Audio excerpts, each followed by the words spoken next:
De l'amour à la tragédie, une jeune fille de 21 ans brûlée vive au quartier CTC Kadouala par son copain. Le domicile où elle s'est réfugiée pour se cacher, eh bien, les membres n'ont pas pu échapper aux flammes car le bourreau a pris le soin de cadenasser la porte à 3 heures du matin avant d'y mettre le feu. Bilan, 2 bébés sont morts brûlés, ainsi que les parents. Mesdames, Messieurs, bonjour, bienvenue à cette autre édition de la rétrospective de l'information sur Canal 2 International. Merci de nous recevoir chez vous. Pour cette édition de la rétrospective de l'information, nous allons nous appesantir essentiellement sur cet énième cas de féminicide au Cameroun. Un cas de trop, un cas de plus. Bienvenue.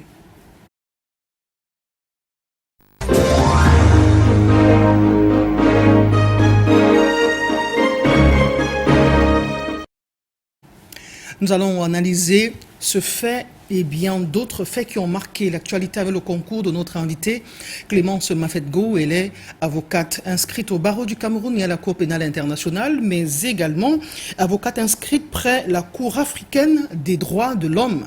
Maître, bonjour et bienvenue sur le plateau de la rétro. Oui, bonjour Monique, bonjour à tous les téléspectateurs, bonjour à vous le plateau. Alors, nous parlons de cet énième cas de féminicide. Vous avez la réputation de travailler régulièrement avec les victimes. Dans le cas d'espèce, quel peut être le profil des victimes de féminicide et même le profil des bourreaux? Oui, malheureusement, on s'en rend compte qu'il y a une montée galopante des cas de féminicide. C'est vrai que ce n'est pas seulement au Cameroun, c'est partout dans le monde. Alors on se demande bien ce qui se passe et je pense qu'il s'agit de, si je prends le cas du bourreau, il s'agit certainement de la situation, entre autres de la situation économique qui soumet le bourreau au chômage, à l'oisiveté. Qui soumet la victime. Qui soumet le bourreau déjà, parce qu'il faut voir sur les deux aspects, donc la victime et le bourreau. Parce que pourquoi la victime supporte? Donc nous partons déjà du bourreau pour la victime. En ce qui concerne le bourreau, pourquoi il peut être tenté aux violences? Peut-être parce qu'il a grandi dans une famille dans laquelle on lui a fait comprendre que la femme est un bien et que la femme n'a pas droit à la parole, de telle sorte que quand il grandit ainsi et qu'il trouve une copine ou une épouse plus tard, il ne comprend pas que la copine ou l'épouse puisse lui dire non par rapport à une proposition faite ou par rapport à une rupture. Il y a également la situation économique. S'il n'a pas d'activité et qu'il se retrouve à la maison, dans leur discussion, il sera tenté, parce qu'il n'a rien à faire, il sera tenté à passer à la violence. Et je pense également, je dirais même qu'il y a je pense il peut s'agir d'une mauvaise éducation, parce que si un enfant vit dans un couple dans lequel la violence est répétée, cet enfant sera ancré à la violence lorsqu'il deviendra grand. Donc voilà pour ce qui est du bourreau. Alors, pour résumer, la violence ou alors l'oisiveté, elle est mère de tous les vices. Oui, justement, l'oisiveté. Parce que si un homme est occupé, à quel moment il trouvera le temps? À peine il rentre du travail, il n'aura le temps que de discuter des choses utiles avec son épouse et aller se reposer. Mais quand il n'a rien à faire, il a le temps de passer, d'entrer dans les divers et de pouvoir faire allusion aux détails qui certainement amèneront les problèmes dans le couple. Donc l'oisiveté est le plus grand fléau, et également la culture ancestrale, l'éducation reçue par le bourreau peuvent être citées comme des causes de ces actes de violence répétés. Alors, relativement à la victime, pourquoi la victime supporte? Parce que c'est vrai, quand on frappe, ça fait mal, mais pourquoi la victime supporte? Je pense qu'on peut également voir ça sur le plan de l'éducation, Parce que nos mamans nous disaient, il ne faut pas, lorsqu'on est marié, il ne faut pas divorcer, il ne faut pas. Mais si ça veut prendre ta tête, est-ce que tu vas rester? Si vous avez une jeune fille qui a grandi dans cette conception, ce sera difficile pour elle de rompre la relation. Or, je pense qu'il y a également l'oisiveté aussi pour la femme. Hein, parce que lorsqu'on a deux couples qui sont occupés, ils n'ont pas le temps de gérer les détails. Ils gèrent l'essentiel et les détails arriveront certainement, mais rarement. Pourquoi la victime supporte? Il y a également le regard de la société. La victime a peur du regard de la société. Mais on dira, elle a divorcé, ou elle a quitté son ami, ou elle a peur, ainsi de suite. Mais dans le cas d'espèce, il s'agit d'une jeune fille qui a rompu la relation. Alors, elle a pris le risque. Cette jeune fille de 21 ans, malheureusement, on n'a pas pu la défendre, de 21 ans, prend sur elle de rompre la relation. Ce qui est déjà appréciable, parce que la violence, le monsieur pouvait passer à l'assassinat sous silence, mais il a créé un incendie dans un domicile. Et presque tous les membres de la famille sont morts. Et cette petite fille de 21 ans, elle s'est plainte, il n'y a pas eu de réaction, et le bourreau a promis et est passé à l'acte. Donc il s'agit avec préméditation. C'est important de souligner. Oui, avec préméditation. Donc il s'agit d'un cas d'assassinat, parce qu'il a prémédité, il a signalé plusieurs fois que il aura la peau de cette fille. Et il n'est pas resté uniquement sur elle. Il a poussé la bêtise plus loin et a exterminé toute une famille. Donc, je pense qu'il y a une interpellation à tous les niveaux, que ce soit au niveau de la jeune fille, des filles ou des femmes victimes de violences, et de l'État et de la sécurité même des personnes en danger. Parce que cette fille s'est plainte et rien n'a été fait. Elle était à la gendarmerie. Elle était à la gendarmerie peut-être pas 3 fois. La gendarmerie n'a rien fait. Pourquoi? Qu'est-ce que la gendarmerie dira aujourd'hui? Est-ce qu'il ne faudrait pas penser à une mesure Les cellules d'écoute, par exemple? Oui, les cellules d'écoute au niveau des quartiers, parce que cette fille impuissante s'est plainte, mais il n'y a pas eu de relais. C'est pour ça qu'il faut penser à créer des cellules d'écoute, je l'ai dit dans d'autres émissions, dans les quartiers, de telle sorte que lorsqu'il y a des faits pareils, que la victime se rapproche de la cellule d'écoute proche de son quartier pour se plaindre. Donc, je pense que c'est cette défaillance qui a été à l'origine de cet assassinat. Merci beaucoup pour cette première mise en bouche. Nous allons nous rendre dans ce quartier où l'assassinat a été perpétré, au quartier CTC à Douala, à travers ce reportage que nous propose Titi Freeman.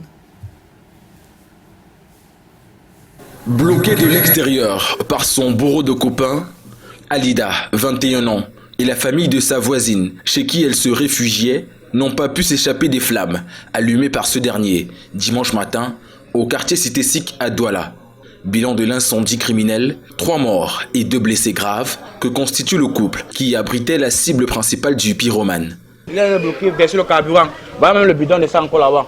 Allumer le feu parti, mais les environs de 3 heures. Il y avait plus de 3 personnes, 2 boulets, 3 morts. Quotidiennement battu et torturé par son amant, le nommé Joseph Ngounou, Alida s'était rendue à de nombreuses reprises à la brigade de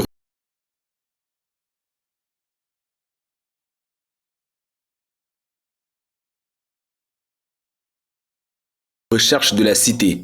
Elle y avait déposé 2 plaintes contre son bourreau qui lui promettait la mort. Il disait au quartier que tant qu'il ne la tue pas, il ne va pas rester tranquille. Elle est allée à la gendarmerie. Elle allait expliquer que là où je suis en danger de mort. Donc la personne avec qui je vivais, il veut me tuer. Faites quelque chose. Tout ce qu'on a fait, on a donné la plainte. Elle n'a personne ici dans la ville de Douala. Elle est venue ici pour se faire des tresses, pour préparer son voyage parce qu'elle était déjà alertée de mauvaises intentions que celui avec qui elle vivait.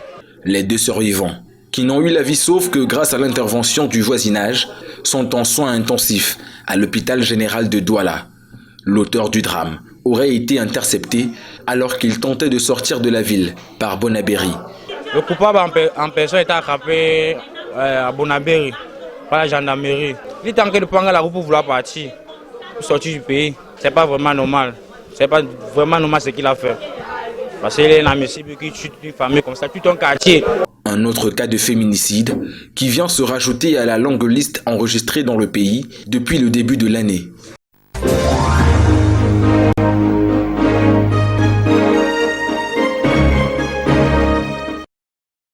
On est à plus de 25 depuis 2024, 25 cas de féminicide enregistrés au Cameroun. Pour tout de suite, Titi Freeman, nous allons annoncer aux téléspectateurs que l'une des victimes brûlées et transportée d'urgence à l'hôpital général de Douala a succombé de ses brûlures. Peu importe l'âge, le statut socio-économique, l'origine sociale ou le niveau d'éducation, le phénomène de féminicide n'épargne aucune catégorie sociale. Il y a moins d'un an, c'est une jeune enseignante de 32 ans qui a été assassinée par son époux. Elle laisse 2 bébés. Dans la partie septentrionale du Cameroun, c'est une dame, après 18 ans de mariage, elle est assassinée par son époux qui est un enseignant lui aussi. Et dans la Haute-Sanaga l'année dernière, on a enregistré un autre, une jeune commerçante, moins de 40 ans, qui est égorgée par son amant et par la suite, il donne la vie, il donne la mort à 5 autres personnes sur le carreau. On a 6 morts. Alors, retour sur ce plateau avec vous, Maître Clémence Mafetgo. Les mesures judiciaires et administratives jusqu'ici apportées à ce phénomène qui reste très décrié depuis belle lurette ont-elles un réel impact sur cette gangrène sociale? Oui, j'avoue que dans le cas de... Mesures administratives et mesures judiciaires. Oui, les mesures administratives, les mesures judiciaires, je vais m'étendre plus sur les mesures judiciaires. Nous avons par exemple l'article 47 du Code pénal qui parle de l'engagement préventif. C'est une procédure initiée par une personne qui se sent menacée. Alors, cette procédure de l'article 47 parlant de l'engagement préventif n'est pas si coercitive parce que lorsque vous l'engagez, le juge invite la personne qui est à l'origine des menaces. Alors, si on invite cette personne et qu'elle ne vient pas, le juge n'a pas, au regard des dispositions de cet article, le juge n'a pas la possibilité d'aller au-delà de cela. Le juge va simplement constater que la personne n'a pas comparu et va s'arrêter à ce niveau. Mais si la personne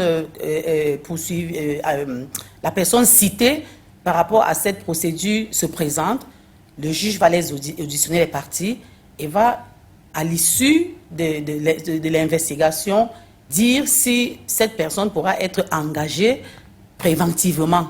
Alors, la mesure que le juge aura ordonnée sera simplement de dire si tel incident cité dans la plainte arrive au plaignant, vous allez encourir une peine de X à X, dont le quantum est de X à Y peine, et d'une amende fixée par le juge. Alors, mais il n'y a pas de mesure coercitive, parce que tant bien quand on dit que vous êtes engagé préventivement, il n'y a pas une mesure forte. Cette disposition n'est pas assez forte. Et je pense que jusqu'à présent, dans le Code pénal, il n'y a que cette disposition qui permettent à une personne qui se sent ménagée de pouvoir engager l'auteur des menaces. Il n'y a que cette disposition qui n'est même pas assez rigide et qui n'est pas bien encadrée parce que si la personne ne comparait pas, comme je l'ai dit tantôt, vous ne pouvez rien faire. Dans le cas d'espèce, on a une jeune fille de 21 ans qui est brûlée. On a 3 membres d'une famille également. Parce qu'il faut bien le dire, elle est allée se réfugier chez un voisin pour se protéger du bourreau. Mais le bourreau est venu mettre le feu sur la maison. Il peut encourir quel type de peine? Les peines vont jusqu'à la peine de mort. Même comme la peine de mort n'est pas applicable au Cameroun, je pense que les peines sont assez lourdes. Mais tant bien, même si on élimine ce monsieur, est-ce que ces personnes reviendront en vie? Non. Le problème doit être analysé sur le plan de l'avant-infraction.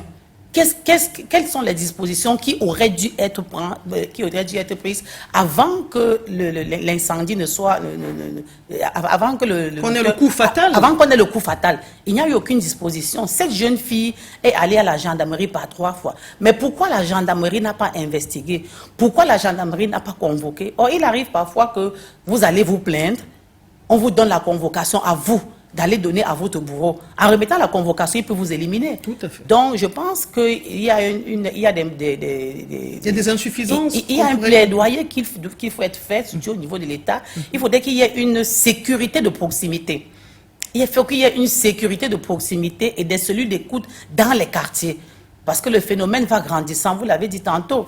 On est à près d'une cinquantaine de cas depuis le début de l'année et ce n'est pas tout. Donc il faut qu'il y ait l'année dernière, on était à une 80aine, donc près d'une centaine encore. Exact. Donc moi je pense qu'il faut qu'il y ait non seulement une cellule d'écoute, mais il faut également qu'il y ait une sécurité. Et on a souvent dit à ces jeunes filles, aux femmes, lorsque la menace atteint un certain niveau, il faut arrêter.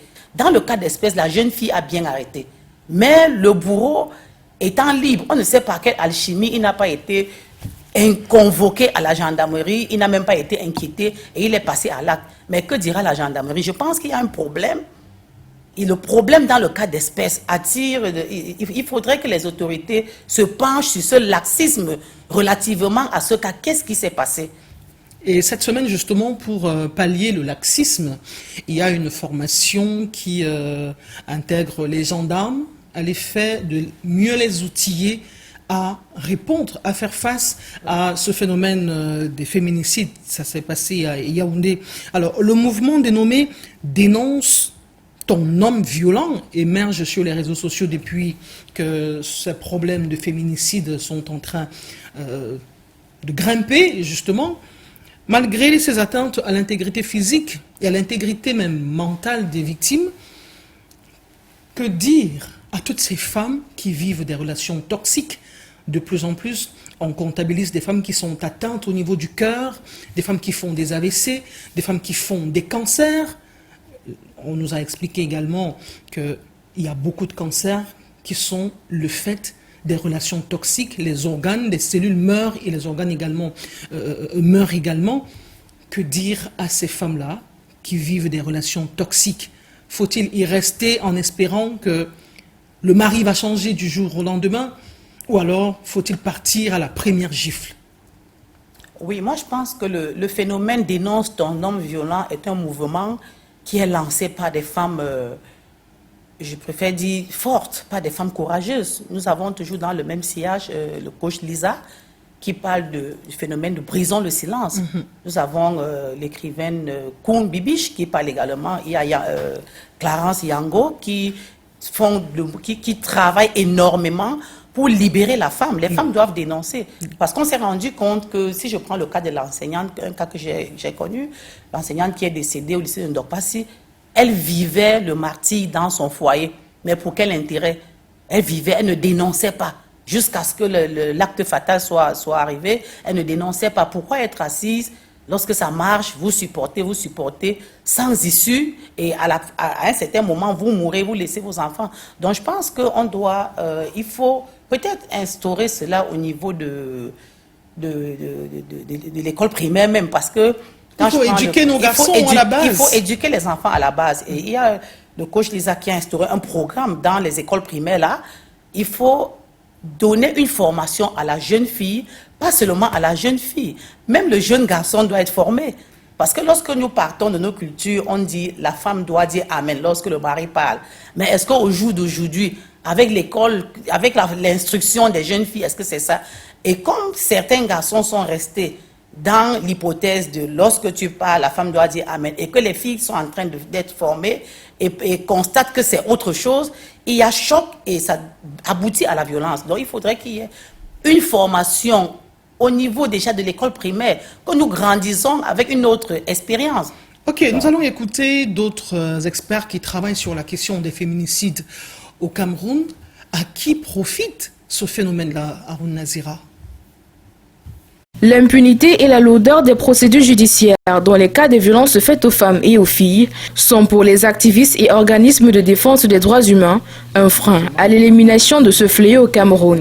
Malheureusement, ce qui se passe, c'est que parfois vous arrivez à la police et puis un commissaire se substitue à un huissier qui se substitue. Bref, c'est un mélange de gens qu'il va falloir justement réglementer. Il y a l'impunité, il y a même trop d'impunité.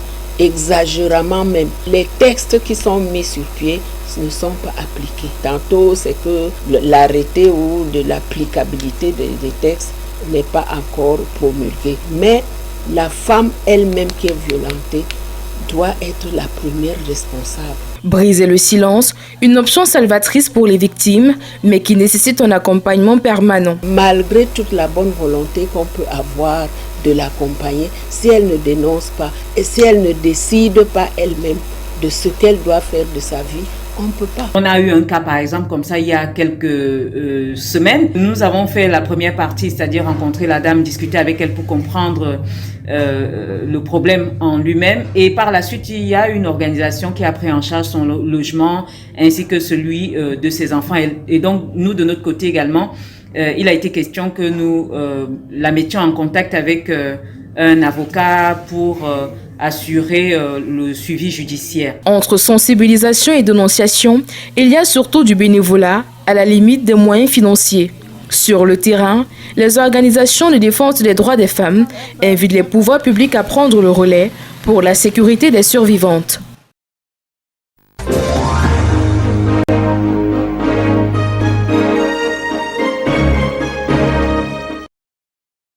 Eh bien, les violences basées sur le genre étaient au cœur de la deuxième conférence mondiale pour les femmes. C'était à Copenhague en 1980, justement.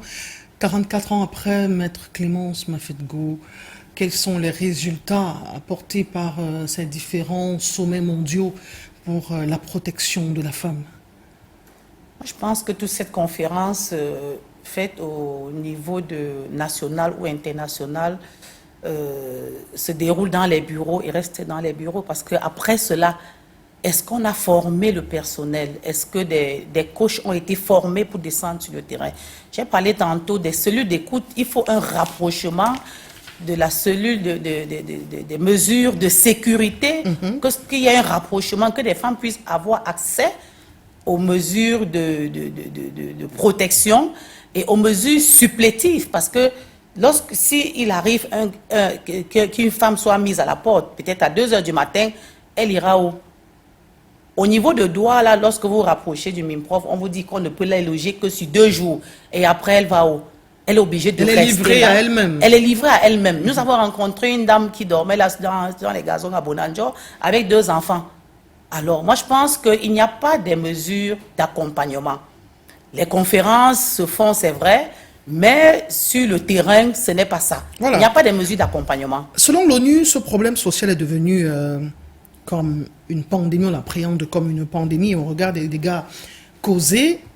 Alors, les Nations Unies soutiennent que c'est la violation des droits de l'homme la plus répandue et la plus étendue.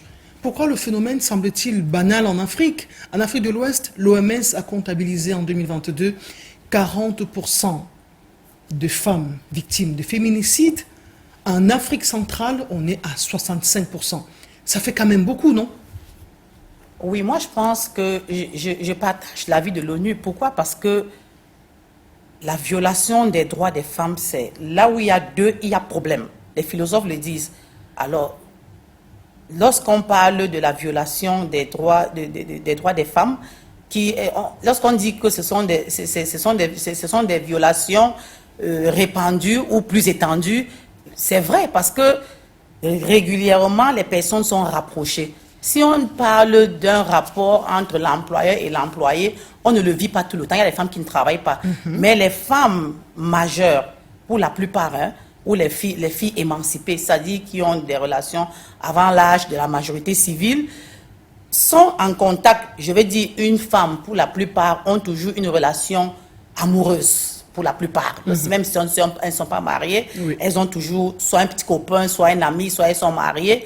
Et alors, comme c'est le rapport le plus rapproché, c'est pour ça que les écarts de comportement sont observés dans ce type de relations. Parce que ce sont des relations qui se vivent au quotidien. Oui.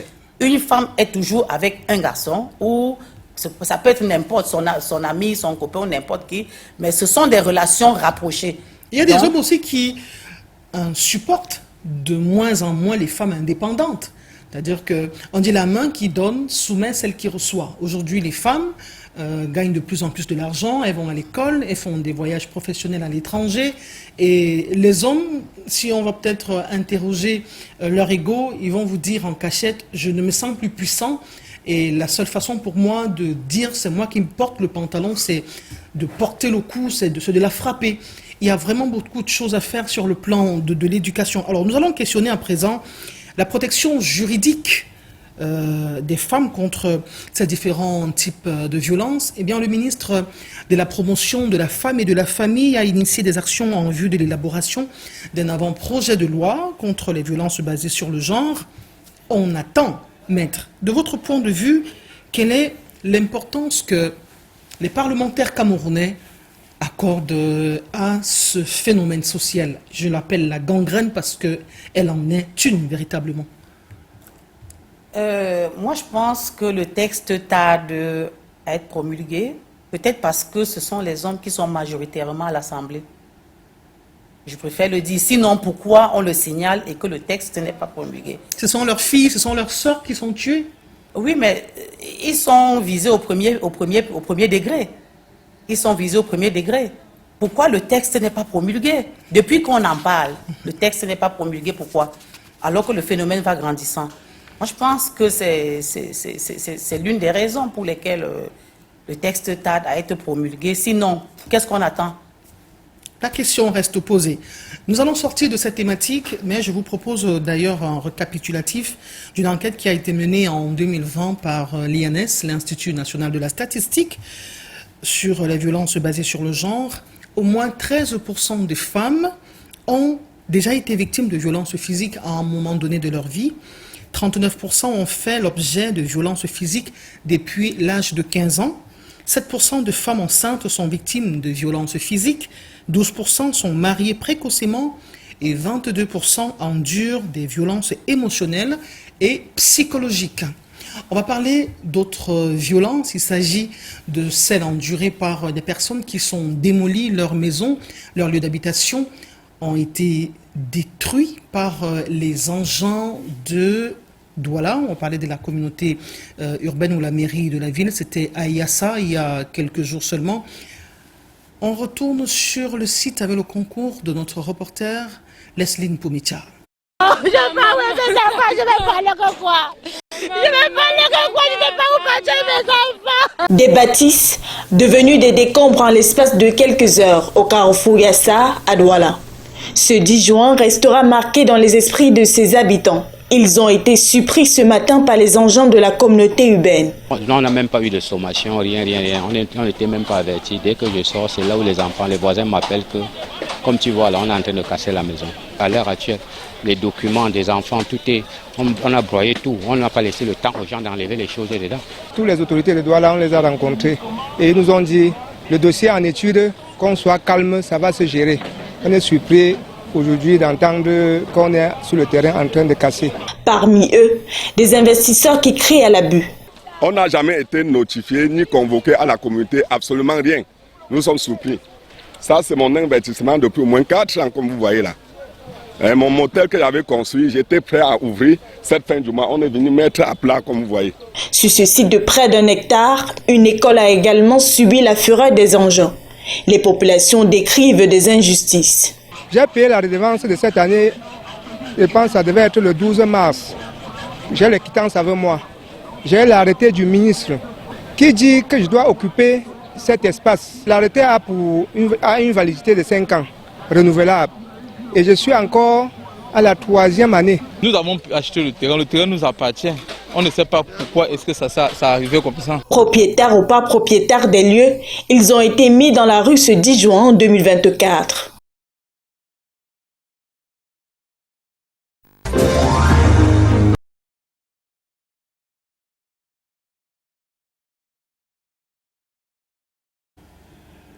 Eh bien, retour sur ce plateau avec vous, maître Clémence Mafetgo.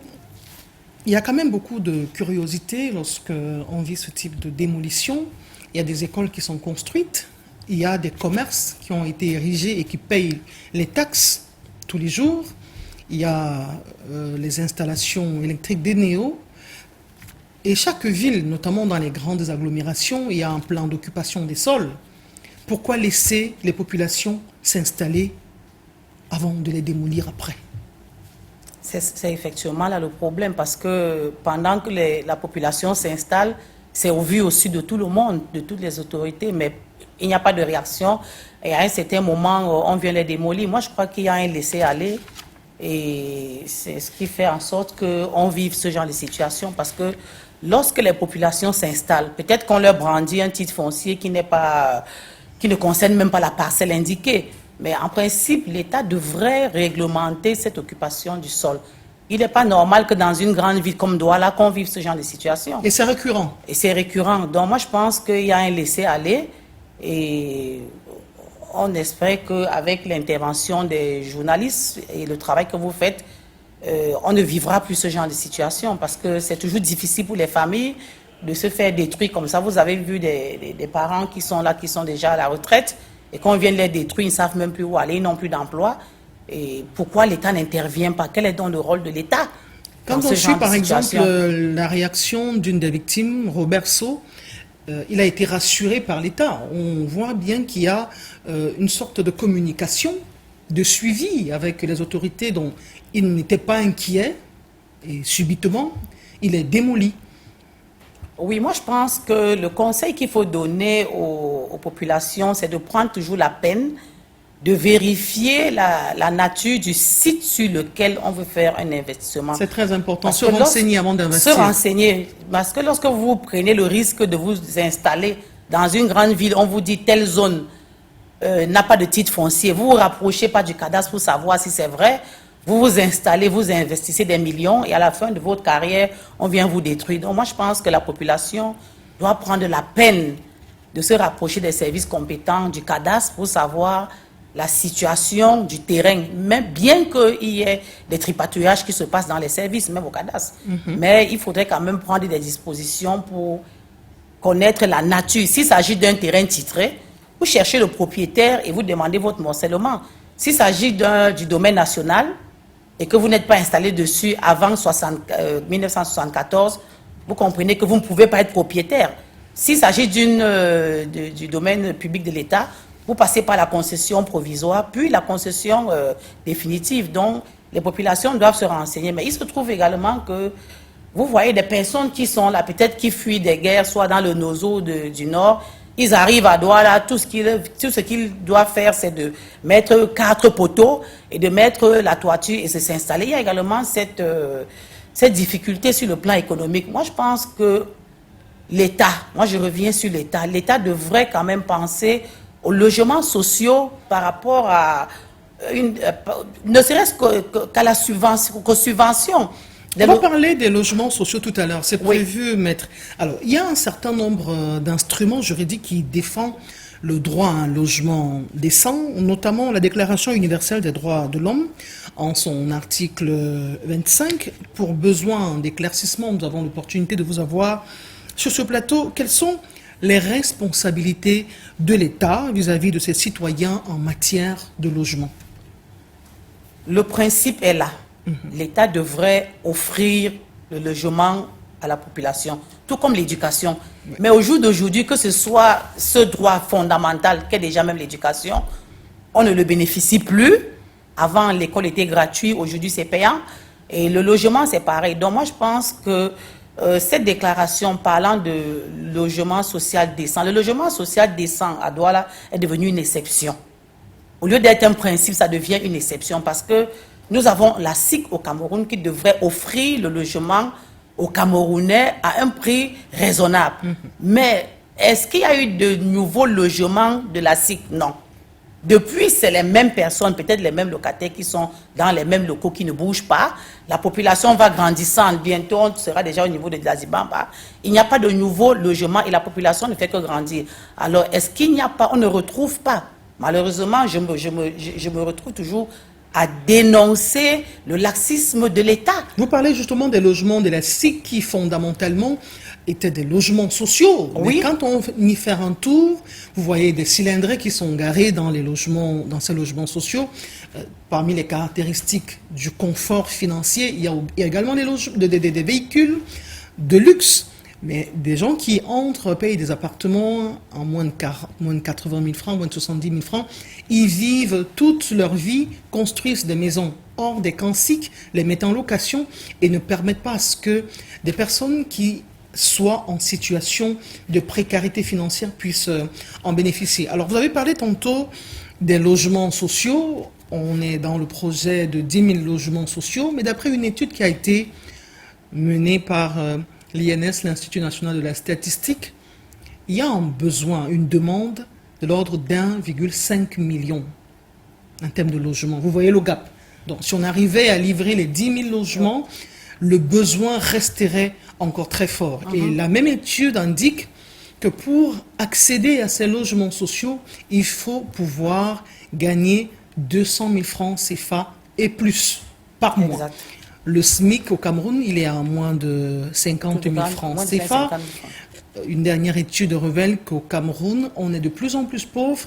Plus de 10 millions de Camerounais vivent avec moins de 1000 francs tous les jours. Donc, la crise du logement reste prégnante, d'actualité, et on a envie de se demander comment on fait.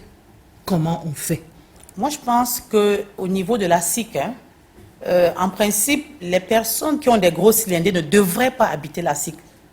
Ça, c'est une moquerie. Ne devraient pas. Les critères devraient être les critères d'indigence. Alors, vous voyez des personnes qui gardent des gros cylindrés, qui habitent à la SIC, qui font 10 ans, qui terminent leur carrière là. Alors que les personnes habilitées à avoir ce genre de logement sont en train, non pas où aller dans le quartier. Donc, moi, je pense qu'il devrait avoir, après l'admission de certaines personnes au logement social, qui est également des contrôles. Ceux qui ont des gros cylindrés, ne serait-ce que si on se fie au signe extérieur, à leur signe extérieur de richesse, ne devraient pas être à la SIC. Mais est-ce que c'est ce qui est sur le terrain?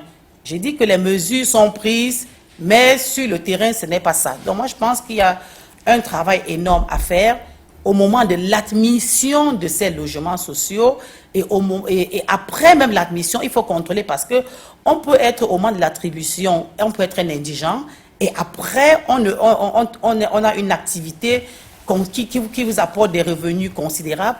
Vous deviez quitter le logement social pour laisser à d'autres personnes. En France, par exemple, pour intégrer les HLM, il faut être vraiment en dessous d'une certaine rémunération. Voilà. Nous allons y retourner avec Lesline Poumetia pour voir comment ces citoyens dorment, se débrouillent à exister après la démolition de leur lieu d'habitation.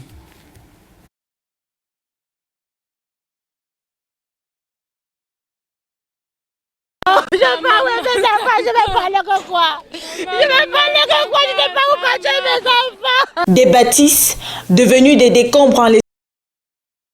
La mine abattue, cette famille a les yeux rivés sur ce qui reste de leur domicile. 2 jours après la destruction de leur maison, les victimes de démolition n'ont pas pu quitter les lieux.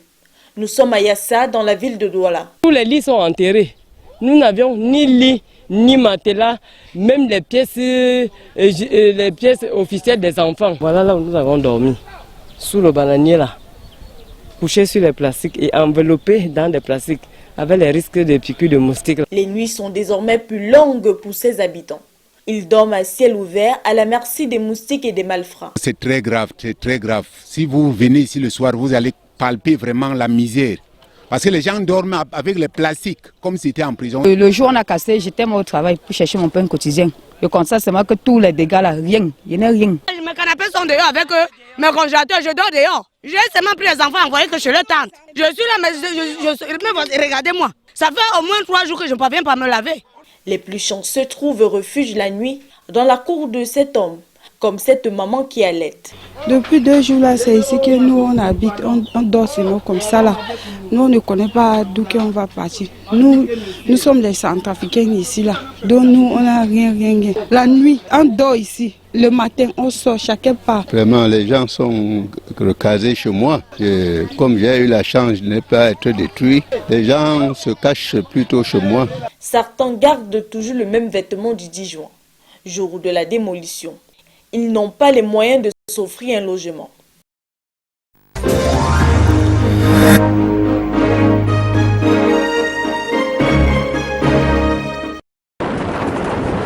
Les faits. Merci beaucoup Lesline Pometia qui nous propose cette succession de reportages sur la vie de ces citoyens qui dorment à la Belle Étoile. Du côté de Yassa, c'est à Douala, le hub économique de l'Afrique centrale. Alors quand on parle des éléments qui entrent ou qui contribuent à la dignité de la personne humaine, il y a le droit à un logement décent et à un environnement sain pour permettre aux enfants de se développer dans un environnement acceptable. Dans ce reportage qui nous est proposé, on ne parle plus de logement, on parle d'une vie à la Belle Étoile. Maître, on dit l'État c'est un monstre froid, mais il a également la responsabilité de protéger ses citoyens. Qui assumera la responsabilité de voir des citoyens, par exemple, dans ces conditions-là, vivre le pire, qui est des morts d'hommes, par exemple? Qui en assumera la responsabilité? Moi, je pense qu'il y a une grande réforme qui doit être faite au niveau des textes fonciers. Vous ne pouviez pas, dans un village, donner, par exemple, 30 hectares à un individu. L'État peut également limiter le nombre de parcelles qui doivent être attribuées ou le nombre de kilométrages qui devraient être attribués à un individu. Et vous voyez les casses qui sont faites, c'est certainement parce qu'un opérateur économique veut s'installer. Alors pourquoi on ne peut pas, demander à l'opérateur économique de recaser ces indigents? Parce qu'il y a quand même un trouble à l'ordre public. Moi, je pense qu'on devrait, c'est un plaidoyer au niveau de l'amélioration des textes, voir le phénomène d'ordre public relativement à l'occupation des terres. Parce que on vient détruire près de 50 familles. Alors, ils vont où? Ils sont à la Belle Étoile et après ils iront où? Vous avez des étrangers. Réfugiés. Voilà, parmi lesquels les réfugiés. Moi, je pense qu'il y a de l'espace vert au Cameroun. On peut trouver un espace et on oblige l'opérateur économique à faire des constructions pour les personnes qui ont été détruites. Moi, je pense qu'il y a un important travail à faire parce que vous avez vu ce qui s'est passé au niveau de la zone de l'aéroport. On a détruit plusieurs familles et après, ils sont allés où? Ils sont à la Belle Étoile. Donc, moi, je pense qu'il faudrait qu'il y ait une réforme au niveau des textes fonciers. Il faudrait qu'il y ait une réforme et que les opérateurs économiques qui détruisent des familles pour s'installer pensent également à les recaser, ça ne leur enlève rien. C'est souvent une affaire de milliards. Avez-vous le sentiment que ces cris de détresse sont écoutés? Ces cris de détresse parviennent aux oreilles des personnes sensibles? Les cris de détresse sont certains, mais de l'autre côté, je veux dire du côté de celui qui est à l'origine du déguerpissement, il ne pense qu'à son argent. Il ne pense qu'à ses intérêts. Si le terrain... dans une société capitaliste. Oui, moi je pense que, je dis toujours que le problème se trouve au niveau de la population. La population doit se rassurer que l'espace occupé n'est pas un espace privé. Si c'est un espace privé ou litigieux. Mais pour ceux qui viennent faire des auvents comme des nomades pour s'installer, ils savent qu'à tout moment, on va les demander de partir.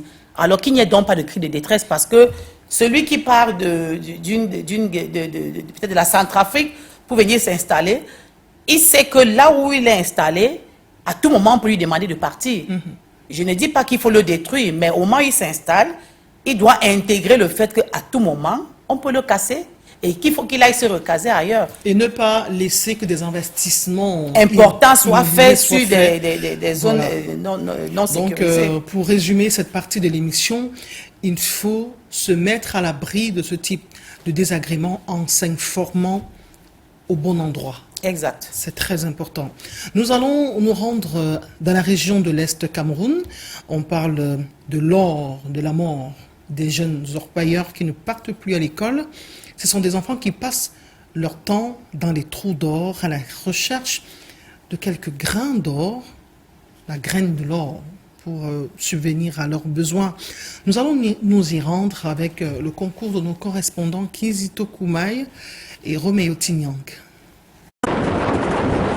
Les faits se sont déroulés entre 23h et minuit le 22 mai dernier au quartier Ngalan, à Mbalmayo, dans l'Union Esso, région du centre. Alias Commando, le premier malfaiteur à entrer en action que voici.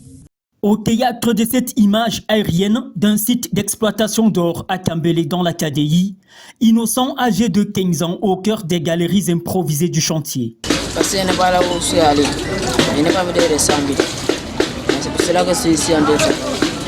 Dans les entrailles de la terre, ce groupe d'adolescents a établi une semi-usine archaïque aux matériaux provisoires pour extraire de ces terres de paillettes d'or. Je t'amise, allez, pas mettre au soleil, écrase, allez, je lave. Ce 12 juin, plus d'une vingtaine de jeunes en pleine activité. Aucune différence entre la période des classes et celle des vacances scolaires. Travaillant dans des conditions inhumaines, ils disent soutenir parents victimes d'extrême pauvreté. Je cherche mon argent pour mon entrée. Et trouvez-le, on vend. Qui achète avec les habits. Je m'inscris avec.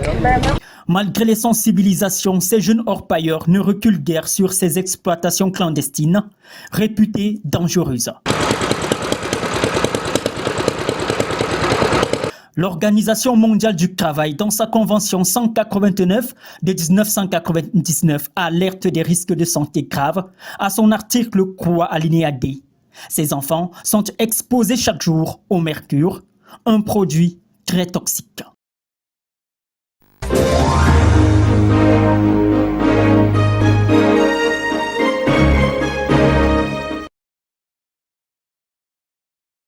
C'est un paradoxe, Maître Clémence. La région de l'Est Cameroun fait partie des plus riches en termes de sous-sol, les forêts. Mais quand on parle des plus pauvres, on compte également la région de l'Est. Il y a un souci de redistribution des richesses, non? Les enfants qui ne partent pas à l'école, le droit à l'éducation existe, mais des enfants ne partent pas à l'école parce qu'il faut chercher quelques poudres d'or pour subvenir à leurs besoins. À quel niveau est-ce qu'il y a eu manquement?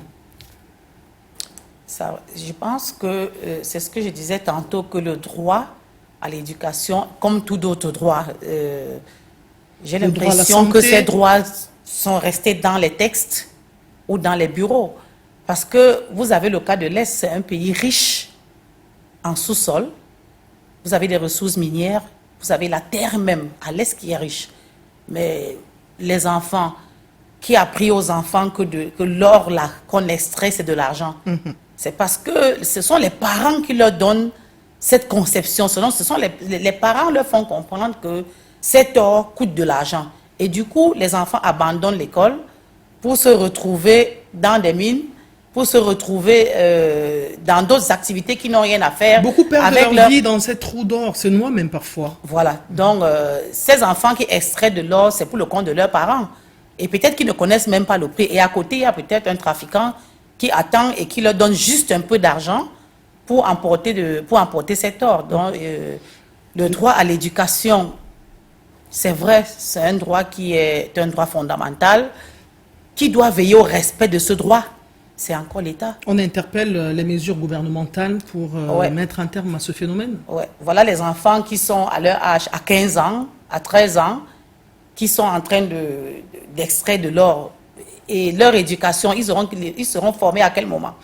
Des réponses, on va vous dire par exemple quelles sont les alternatives que vous nous offrez si c'est leur seule source de subsistance. Il y a une question sur la redistribution des richesses qu'il faut quand même qu'on se pose. Si on sort du bois à l'Est, si le sol est autant riche, si le sous-sol est autant riche, il y a une loi quand même, je pense c'est 10%, pour redistribuer aux populations environnantes. Mais si cette loi n'est pas appliquée, il faut bien qu'on tape le poing sur la table et qu'on dise sauver les populations de l'Est, sauver ces enfants-là. Les conséquences à court et à long terme, maître? Je pense que le contenu même de l'éducation des enfants de cette région devrait tenir compte de la réalité du terrain. S'il y a du bois, il y a de l'or dans cette région, on peut changer le contenu des formations académiques de ces enfants et les orienter vers des matières qui leur permettent de travailler les ressources naturelles qu'ils ont. On peut leur apprendre, par exemple, à fabriquer des plantes médicinales dans cette zone.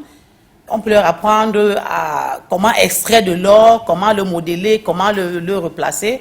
On peut modifier le contenu de l'éducation de ces enfants parce que ces enfants pourront fréquenter jusqu'à obtenir le doctorat, mais est-ce qu'ils pourront rentrer dans leur terre d'origine et être utiles? Ils vont se former sur le plan littéraire, ils vont faire des mathématiques, mais est-ce que dans leur environnement, là, est-ce qu'ils pourront être utiles? Moi, je pense que je reviens, malheureusement, je n'ai pas un procès avec l'État, mais je constate quand même qu'il y a un problème sérieux au niveau du système de l'éducation, on devrait adapter le système par rapport à la zone. Il y a également l'agriculture dans cette... Vous voyez, les milliardaires à l'étranger sont des agriculteurs. Ils n'ont pas besoin de faire de longues études.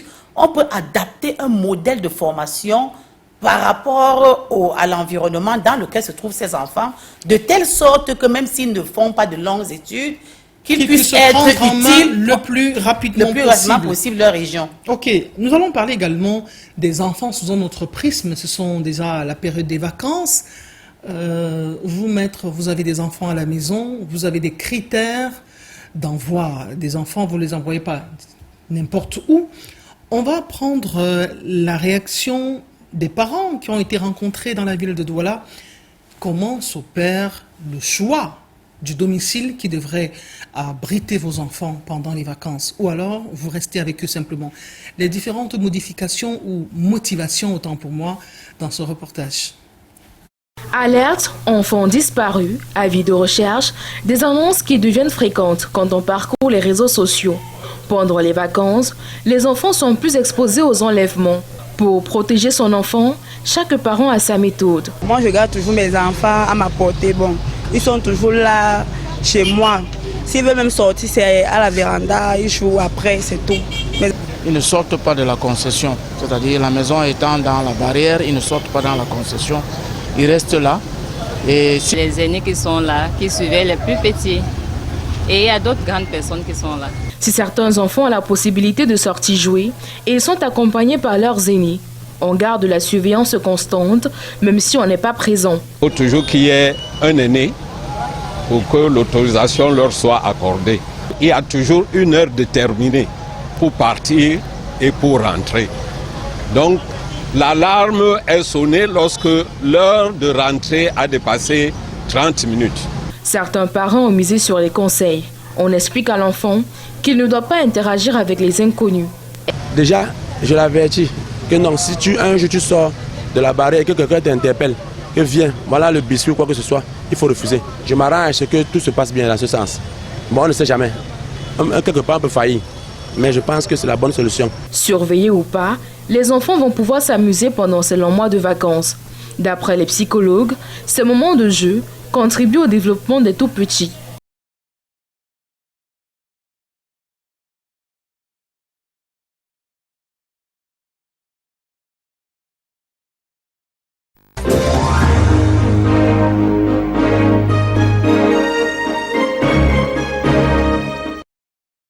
Vous comprenez la frilosité des parents qui ne veulent pas se séparer de leur enfant pendant les périodes de vacances? Oui, moi je pense que ce phénomène d'enfants pendant les vacances est un sujet sur lequel chaque parent devrait s'arrêter un instant. Parce que vous pouvez perdre l'avenir de votre enfant après les vacances dans un domicile. Je m'explique. Vous pouvez recevoir dans votre domicile les enfants venant de votre famille, de votre belle famille, de votre sœur. Tous les enfants se retrouvent dans une même maison et ils ne sortent pas tel qu'un téléspectateur l'a dit tantôt. Ils ne sortent pas, ils sont dans la barrière. Mais un enfant peut, à la fin de ses vacances, attraper une MST ou une grossesse, alors qu'effectivement, ils ne sortent pas de la barrière. Donc moi, je pense que le parent ne devrait pas, après les vacances, dire « j'envoie mon enfant dans telle maison » sans s'être rassuré de ce que dans cette maison, les personnes qui vivront dans cette maison pendant les vacances seront des personnes fiables. Mais le problème également en Afrique se pose lorsque vous dites « non, je ne peux pas recevoir l'enfant », on va se dire « non ». vous voulez montrer que vous êtes ci, vous êtes ça, parce que vous savez que pendant que les enfants sont dans votre domicile, même si vous êtes au bureau, vous les avez dans la conscience. Parce que s'il arrive un incident à un enfant dans votre domicile, c'est vous qui serez interpellé. Tout à fait. Et il faudrait que même les parents qui reçoivent des enfants doivent faire attention. Vous ne devez pas mélanger les enfants, les garçons et les filles dans la même chambre. Ça commence dès le bas âge. Il ne faudrait pas. Ils peuvent être vos neveux, vos cousins, mais vous faites un distinguo. Mais sauf qu'il arrive que vous pouvez même les séparer. L'un peut traverser d'une chambre à une autre. Donc c'est un phénomène qui est... Ça remet au goût du jour les problèmes de logement. Beaucoup de familles... Beaucoup de familles n'ont pas d'espace. Ils n'ont pas d'espace. Le père a une chambre et les enfants ont un lit à étage dans une autre et se débrouillent par là. On a compris, maître. Nous allons évoluer avec Karel Mezatia-Choya. Cette fois-ci, c'est la bonne. Nous allons nous rendre à Mbalmayo. C'est dans la région du centre où on vient de vivre une reconstitution des faits. Des spécialistes qui donnent la mort aux conducteurs de moto et leur arrachent leur moto par après. Reportage Karel Mezatia-Choya. Les faits se sont déroulés entre 23h et minuit le 22 mai dernier au quartier Ngalan, à Mbalmayo, dans l'Union Esso, région du centre. Alias Commando, le premier malfaiteur à entrer en action que voici, emprunte la moto du jeune Emmanuel Dylan pour une destination où l'attendait alias Général, son complice. Une fois sur place, ils assènent la victime de coups de poignard mortels, l'attachent et balancent sa dépouille dans la brousse. Ils regagnent par la suite le bitume à bord de l'engin roulant jusqu'au point de rencontre avec le troisième de la bande. Wabo, il est parti avec le couteau, il a pris la moto et il a descendu à la maison. Moi, avec Général, la moto qu'on a prise ici, on est parti avec à Yaoundé. Même mode opératoire déployé par ces présumés criminels le 14 mai 2024 pour ôter la vie au nommé Aboubakar Vincent Aminou. Ils ont reconnu l'assassinat du jeune Zouaboua, également d'un second mototaximan, Aboubakar Vincent Aminou, et la profanation de plusieurs tombes au cimetière de Mbokoulou, où nous avons effectué une descente pour constater. Voici le cimetière en question. Des squelettes d'ossements humains de 2 adultes retrouvés dans un sac à dos dissimulé dans le plafond lors de la perquisition du domicile de cet autre suspect du gang. Sa source de motivation: j'ai d'abord eu la commande avant de venir faire. Ces présumés assassins et profanateurs de tombes méditent leur sort derrière les barreaux. La police est aux trousses du 5e du gang, d'ores et déjà identifié.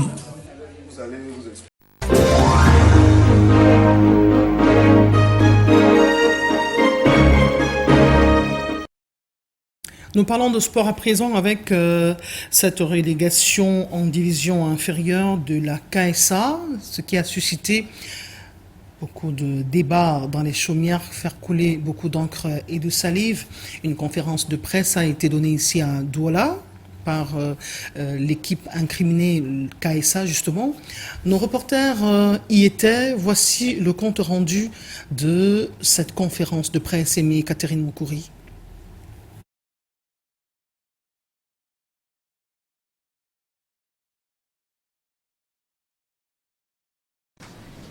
L'heure est grave. Et le ton l'est encore plus. Les membres de la famille Kadji sont présents, hommes de droit également, quand Gilbert Kadji prend à témoin les médias des décisions qualifiées ici de farfelues à l'encontre de la KSA.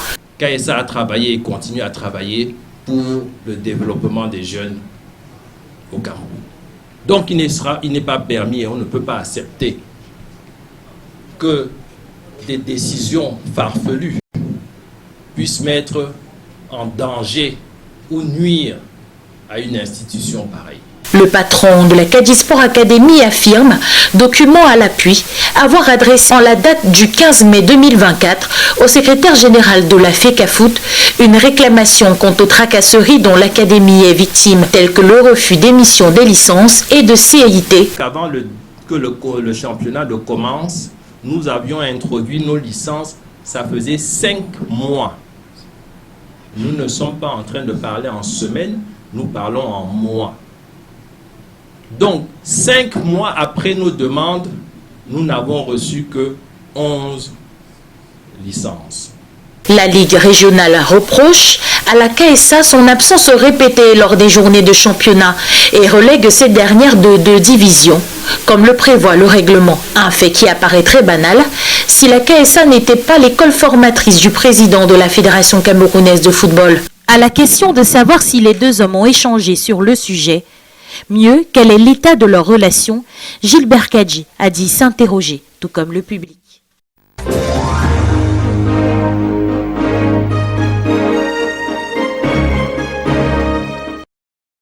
Et donc, depuis plusieurs mois, le football rythme les battements du cœur des Camerounais. D'aucuns vous parlent d'outils de diversion, de distraction. D'autres vous parleront de développement. Quelle est votre position? Nous sommes en train de sortir de cette émission.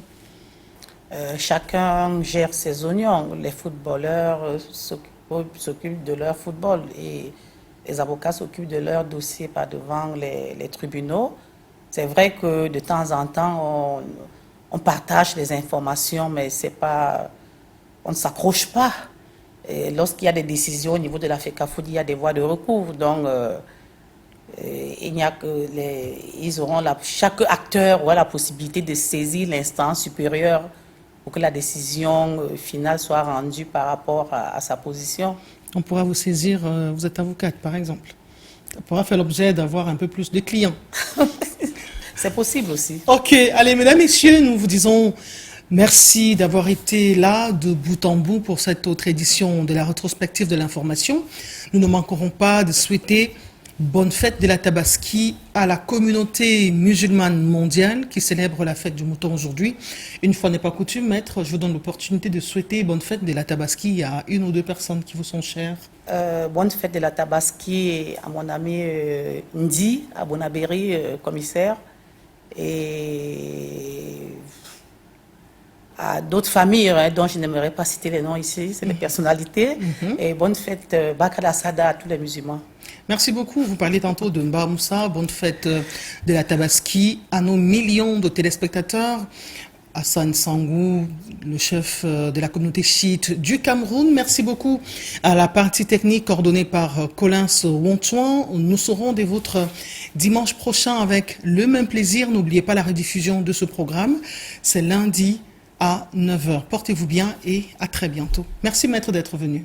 Merci et bonne fête une fois de plus à tous les musulmans et bonne soirée à tous. Merci. Allez, à bientôt.